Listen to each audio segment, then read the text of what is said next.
یہ آکاشوانی کا سری نگر اسٹیشن ہے۔ اب آپ سہیل بھٹ سے خبریں سنیے۔ پہلے بلیٹن کی سرخیوں پر ایک نظر۔ جموں کشمیر میں اسمبلی انتخابات کے تیسرے اور آخری مرحلے کے تحت 40 اسمبلی حلقوں میں ووٹنگ خوش اسلوبی اور پرامن طریقے پر اختتام پذیر۔ مجموعی طور پر 40 حلقوں میں 65.58% پولنگ درج۔ آج کے مرحلے میں رائے دہندگان نے 415 امیدواروں کی سیاسی قسمت کا فیصلہ ووٹنگ مشینوں میں کیا بند۔ ڈویژنل کمشنر کشمیر وجے کمار بدھوری نے سری نگر میں منعقد ہونے والے کشمیر میراتھن کے سلسلے میں کیے جا رہے انتظامات کا لیا جائزہ۔ مختلف محکموں کے مابین بہتر تال میل کی ضرورت پر دیا زور۔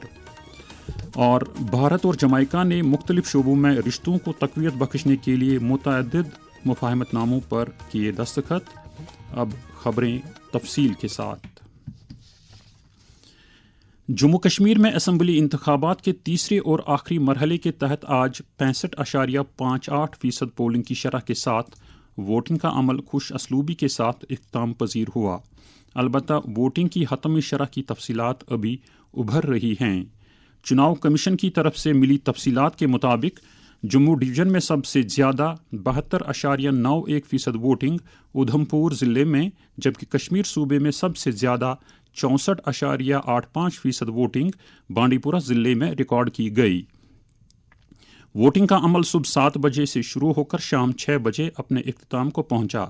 آج یوٹی کے 7 ضلعوں میں پھیلے 40 اسمبلی حلقوں میں ووٹ ڈالے گئے۔ تفصیلات کے مطابق کپواڑہ ضلع میں مجموعی طور پر 62.76%، بارہمولہ میں 55.73%، بانڈی پورہ میں 64.85%، ادھمپور میں 72.91%، کٹھوعہ میں 70.53%، سانبا ضلع میں 72.41% اور جموں ضلع میں 66.79% رائے دہندگان نے اپنے حق کی رائے دہی کا استعمال کیا۔ سب سے زیادہ ووٹنگ چھمب حلقے میں ریکارڈ کی گئی، جہاں 77.35% ووٹروں نے اپنے جمہوری حق کا استعمال کیا، اور سب سے کم ووٹنگ سوپور حلقے میں ریکارڈ کی گئی، جہاں 41.44% ووٹروں نے اپنے جمہوری حق کا استعمال کیا۔ آج کے مرحلے کے تحت 39,18,000 ووٹر ووٹ دینے کے اہل تھے۔ رائے دہندگان نے اپنے آئینی حق کا استعمال کر کے 415 امیدواروں کی سیاسی قسمت کا فیصلہ ووٹنگ مشینوں میں بند کیا۔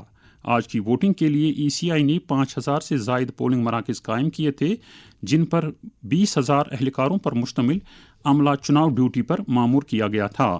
اس مرحلے میں کپواڑہ کے 6 حلقوں، بارہمولہ کے 7، بانڈی پورہ کے 3، ادھمپور کے 4، کٹھوعہ کے 6، سانبا کے 3 اور جموں ضلع کے 11 اسمبلی حلقوں میں ووٹ ڈالے گئے۔ الیکشن کمیشن آف انڈیا نے احسن، پرامن اور شفاف انتخابات کو یقینی بنانے کے لیے تمام تر انتظامات کیے تھے، اور یوں جموں کشمیر میں 3 مرحلوں کے تحت منعقد ہوئی ووٹنگ آج اپنے پائی تکمیل کو پہنچ گئی۔ پہلے اور دوسرے مرحلے کے تحت بالترتیب 18 ستمبر اور 25 ستمبر کو 24 اور 26 اسمبلی حلقوں میں ووٹ ڈالے گئے تھے، اور ان مرحلوں میں بھی اچھی خاصی ووٹنگ ریکارڈ کی گئی تھی۔ تینوں مرحلوں میں مجموعی طور پر 873 امیدوار اپنی سیاسی قسمت آزما رہے ہیں۔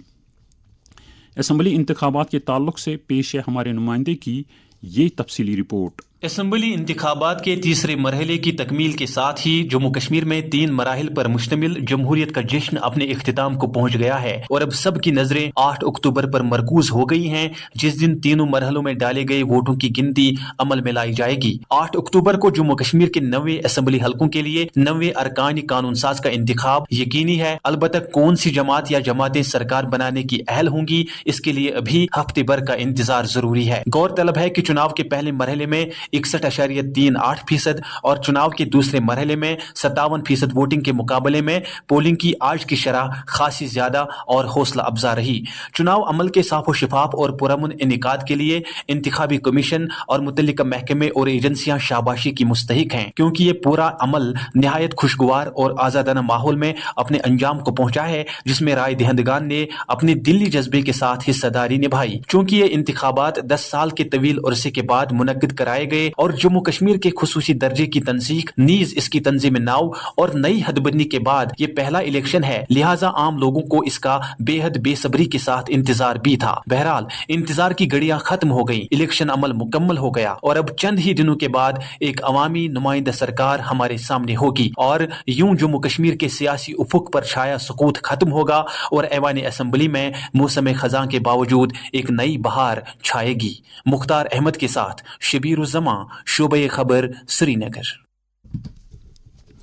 جیسا کہ پہلے خبر دی جا چکی ہے کہ اس مرتبہ یوٹی میں کل 90 اسمبلی نشستوں پر چناؤ منعقد کرائے گئے، جن میں سے 47 نشستیں کشمیر صوبے اور 43 سیٹیں جموں صوبے میں تھیں۔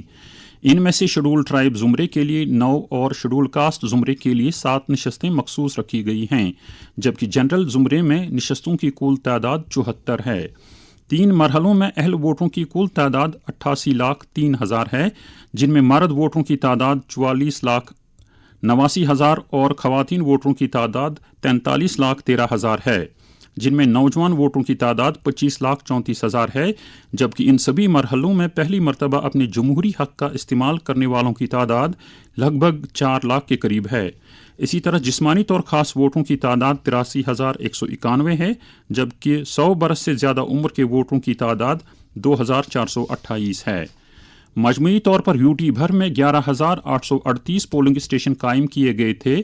تمام مرحلوں میں ڈالے گئے ووٹوں کی گنتی 8 اکتوبر کو ہوگی اور اب تمام سیاسی پارٹیوں کے ساتھ ساتھ امیدواروں اور سیاسی مبصرین کی نظریں 8 اکتوبر کی طرف مرکوز ہو گئی ہیں۔ جموں کشمیر میں موجودہ چناؤ سے متعلق 5 اکتوبر 2024 شام 6 بجے کے بعد ایگزٹ پول جاری کرنے کی اجازت ہوگی، البتہ اس وقت سے پہلے کسی بھی طرح کے ایگزٹ پول پر پابندی عائد رہے گی۔ چناؤ کمیشن نے عوامی نمائندگی سے متعلق ایکٹ 1951 کی دفعہ 126(a) کا حوالہ دیتے ہوئے کہا ہے کہ 31 اگست 2024 کو جاری ہدایت کی خلاف ورزی کرنے والے اداروں کے خلاف قانونی کارروائی عمل میں لائی جا سکتی ہے، جس کی روح سے متعین وقت کے دوران ایگزٹ پول شائع یا نشر کرنے پر مکمل پابندی عائد کی گئی تھی۔ چیف سیکریٹری اٹل ڈلو نے سری نگر میں قانون ساز اسمبلی کا دورہ کر کے یوٹی میں جاری اسمبلی انتخابات کے بعد منعقد ہونے والے اسمبلی اجلاس کی تیاریوں کا جائزہ لیا۔ انہوں نے وہاں اسمبلی ہال، میٹنگ ہال اور دیگر چیمبرز کا معائنہ کرنے کے ساتھ ساتھ احسن کام کاج کے لیے دیگر سہولیات کا بھی جائزہ لیا۔ چیف سیکریٹری نے کمیونیکیشن نیٹ ورک میں بہتری لانے کی بھی ہدایات دیں۔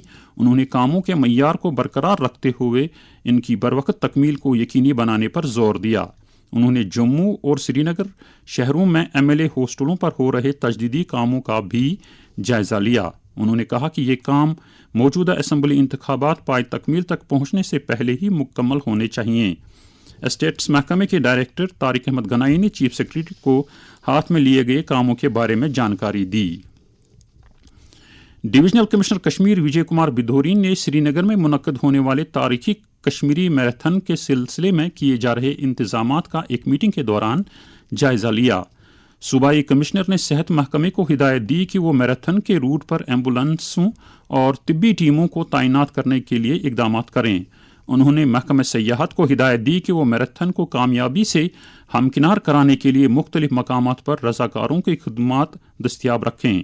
انہوں نے کہا کہ سڑکوں کی صفائی ستھرائی کو یقینی بنانے کے ساتھ ساتھ ان کی تجدید و مرمت کا کام بھی میراتھن سے پہلے مکمل کیا جانا چاہیے۔ انہوں نے مختلف محکموں کے مابین بہتر تال میل کی ضرورت پر بھی زور دیا۔ یہ خبریں آپ آکاشوانی کے سری نگر اسٹیشن سے سماعت کر رہے ہیں۔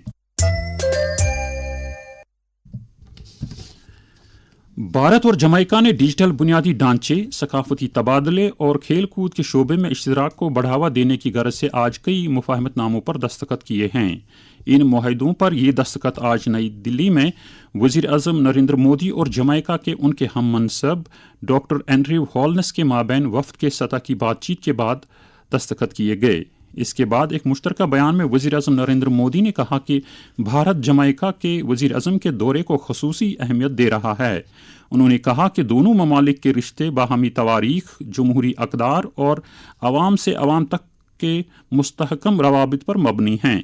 نریندر مودی نے کہا کہ بھارت جمیکا کے ساتھ بائیو فیول، اختراعیت، طبی نگہداشت، تعلیم، زراعت، چھوٹی صنعتوں اور دیگر شعبوں میں اپنے تجربات ساجھا کرنے کے لیے تیار ہے۔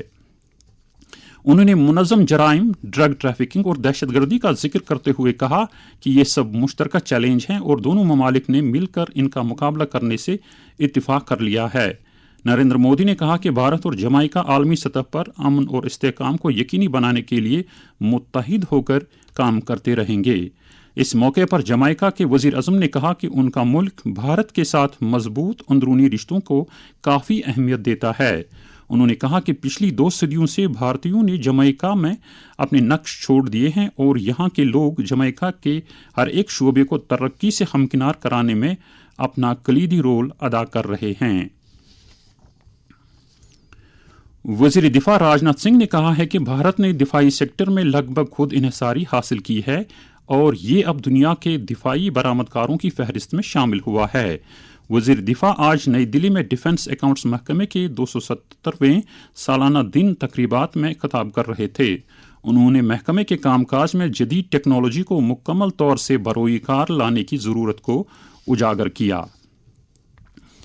فوج کے سربراہ جنرل اپیندر دویدی نے کہا ہے کہ چین کے ساتھ لائن آف ایکچوئل کنٹرول پر صورتحال مستحکم ہے، تاہم معمول کے مطابق نہیں ہے۔ نئی دلی میں آج چنکیا ڈیفنس ڈائیلاگ کے دوران خطاب کرتے ہوئے فوجی سربراہ نے کہا کہ بھارت صورتحال کو اپریل 2020 سے پہلے کی سطح پر بحال کرنے کا خواہاں ہے۔ انہوں نے مزید کہا کہ ایسا کرنے سے زمینی سطح پر فوج کی تعیناتی، بفر زونز اور پیٹرولز کی ضمن میں مئی 2020 سے پہلے کی صورتحال کی بحالی ہوگی۔ جنرل اپیندر دویدی نے کہا کہ جب تک یہ بحالی حاصل نہیں ہوگی تب تک صورتحال حساس بنتی رہے گی۔ انہوں نے کہا کہ بھارت کسی بھی طرح کی صورتحال سے نمٹنے کے لیے تیار ہے۔ زراعت کے مرکزی وزیر شیوراج سنگھ چوہان نے کہا ہے کہ حکومت کسانوں کے مسائل کو حل کرنے کی وعدہ بند ہے۔ نئی دلی میں آج کسانوں اور کسان انجمنوں کے نمائندوں کے ساتھ دوسری میٹنگ منعقد کرنے کے بعد ذرائع ابلاغ کے ساتھ بات کرتے ہوئے وزیر موصوف نے کہا کہ میٹنگ کے دوران کسانوں کو درپیش متعدد مسائل نیز جراثیم کش ادویات اور بیجوں کی دستیابی جیسے معاملات پر بات چیت ہوئی۔ آکاشوانی کے ساتھ بات کرتے ہوئے ایک کسان لیڈر نے کہا کہ حکومت کے ساتھ بات چیت کافی فائدہ بخش رہی ہے اور وزیر موصوف نے تمام مسائل کو جلد از جلد حل کرانے کی یقین دہانی کرائی ہے۔ سماجی انصاف اور ایمپاورمنٹ کے مرکزی وزیر ڈاکٹر وریندر کمار نے کہا ہے کہ ہمیں بزرگوں کے تجربوں، ان کی ذہانت اور دانش مندی سے استفادہ کرنا چاہیے۔ نئی دلی میں آج بزرگ افراد کے بین الاقوامی دن کے سلسلے میں منعقدہ ایک تقریب سے خطاب کرتے ہوئے وزیر موصوف نے کہا کہ بزرگ شہری سماج کو ایک نئی طرح دینے میں ایک اہم رول ادا کرتے ہیں، لہذا ان کے وقار، عزت اور فلاح و بہبود کو ترجیحات میں شامل کیا جانا چاہیے۔ انہوں نے کہا کہ حکومت اس طبقے کی بہبودی کے لیے ہر ممکن اقدامات کرنے کی وعدہ بند ہے۔ صدر جمہوریہ دروپدی مرمو نے کہا ہے کہ سرکار ملک میں طبی نگہداشت کے سہولیات میں توسیع کرنے کی لگاتار کوششیں کر رہی ہے۔ انہوں نے کہا کہ آیوشمان بھارت پردھان منتری جن آروگیہ یوجنا پر عمل آوری کی بدولت سے بہتر صحت خدمات تک خاص طور پر خواتین کی رسائی مزید بڑھ گئی ہے۔ اور اب موسم سے متعلق جانکاری۔ محکمہ موسمیات کی پیشگوئی کے مطابق جموں کشمیر میں اگلے 24 گھنٹوں کے دوران موسم عام طور پر خشک رہنے کا امکان ہے۔ سری نگر میں آج دن کا زیادہ سے زیادہ درجہ حرارت 29.8 ڈگری سیلسیس جبکہ کل رات کا کم سے کم درجہ حرارت 12.4 ڈگری سیلسیس ریکارڈ کیا گیا۔ جموں میں آج دن کا زیادہ سے زیادہ درجہ حرارت 33.3 ڈگری سیلسیس جبکہ کل رات کا کم سے کم درجہ حرارت 22.2 ڈگری سیلسیس ریکارڈ کیا گیا۔ اس کے ساتھ ہی خبروں کا یہ بلیٹن ختم ہوا۔